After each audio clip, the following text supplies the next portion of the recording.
کوئی تو یہ سوچتا ہے 100 روپیہ میں اس کا گھر بکا جا رہا ہے، کوئی 50 روپیہ دے کر کے ایسا لگ رہا ہے اس نے ساری اپنے باپ دادا کی جاگیر دے دی. ایسے سے لوگ ہیں، ان کو اللہ تعالیٰ بیماری میں 50,000 خرچ کروا دے گا، کسی سے لاٹھی چلائیں گے 1,00,000 روپیہ دے آئیں گے، لیکن وہ 10 روپیہ نہیں دیں گے. نیک کام کے لیے وہ 10 روپیہ نہیں دیں گے، 50,000 روپیہ وہ جو ہے تھانے میں دے دیں گے، لڑائی کا خرچ کر لیں گے، لیکن 50 روپیہ مسجد میں نہیں دیں گے. یہ ماحول ہے.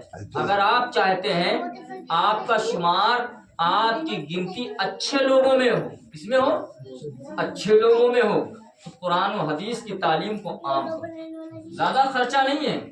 گاؤں میں 70-80 گھر ہوں گے، لم سم 70-80 گھر مل کر کے اگر 7-8 ہزار روپیہ نہ اکٹھا کر پائے تو کیا کام کر پاؤ گا؟ ارے کوئی چٹکی سے، کوئی گیہوں سے، کوئی پیسے سے، کوئی محنت سے، جس سے جو ہو سکے. بھائی کوئی غریب آدمی ہے وہ تھوڑی تھوڑی چٹکی دے دیا اور جو 10-20 روپیہ مہینے میں دے دیا، اور جب گیہوں کٹے تو 10-20 کلو گیہوں دے دیا، کام ہو گیا. اور اتنا تو تمہارے کھیت میں گر جاتا، بکریاں کھا جاتی ہیں. سمجھے؟ ہم بھی دیہات کے رہنے والے، ہمارے ماموں لوگ یہ چلو جانتے ہیں، بکریاں کھا جاتی ہوں گی، اتنا جو راستے سے لاتے لاتے گر جاتا ہوگا، اتنا خراب کر دے. لیکن وہ 2 کلو یا 2-4 کلو آدمی جو ہے مسجد میں نہیں دینا پسند کرے گا. آپ کو معلوم ہے مسجد سے کتنا بڑا فائدہ ہے؟ جانتے ہیں آپ؟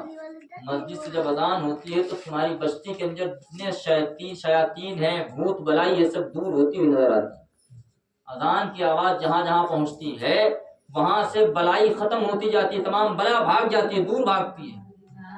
کم از کم یہ تو لگتا ہے کہ رمضان کا مہینہ ہے، رونق ہے، بچے روزہ رکھے ہوئے.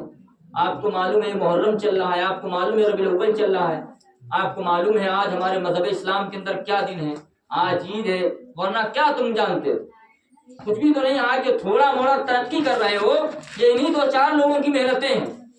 اور اسی طریقے سے نوجوان لڑکے جڑنے کے بعد کچھ ایسا کام کریں کہ ان جو بوڑھے لوگوں نے کام کیا ان سے آگے بڑھا دیں، تب تو تعریف. ان لوگوں نے جو کچھ اپنی اس وقت کی خدمت کر پائی، وہ وقت بہت نازک وقت تھا. اس وقت میں تمام تنگ دست لوگ تھے. اس وقت جو بچے چھوٹے چھوٹے ہوں گے تو جوان ہو گئے، وہ بچے خود کماتے ہوں گے. وہی بچے اگر 1,000 روپیہ سال میں دے دے، مہینے میں نہیں، مہینہ میں تو 12,000 ہو جائے گا، سال میں دے دے تو اکٹھا تمام پیسہ بھی اکٹھا ہوگا، تمام مسجد کا کام بھی ہو جائے گا، اور یہ لوگ مل جل کر کے خوب اچھے سے خدمت کر لیں گے. اور یہ جو چھوٹے چھوٹے بچے گھومتے ہیں نا، یہ بچے بھی پڑھ جائیں گے، یہ بچے بھی پڑھ جائیں گے، اور ماحول بھی سدھر جائے گا، بستی کا ماحول بھی اچھا ہوگا. قرآن و حدیث کی تعلیم ہوگی. اگر کوئی مر گیا تو اس کے لیے 2-4 کتابیں بھی ہو جائیں گی بخشش کی. بھائی اگر کسی کا انتقال ہو گیا تو 2-4 کتابیں بھی اس کو مل جائیں گی، اس کا فاتحہ بھی اچھے سے کم از کم چنے پڑھ جائیں گے.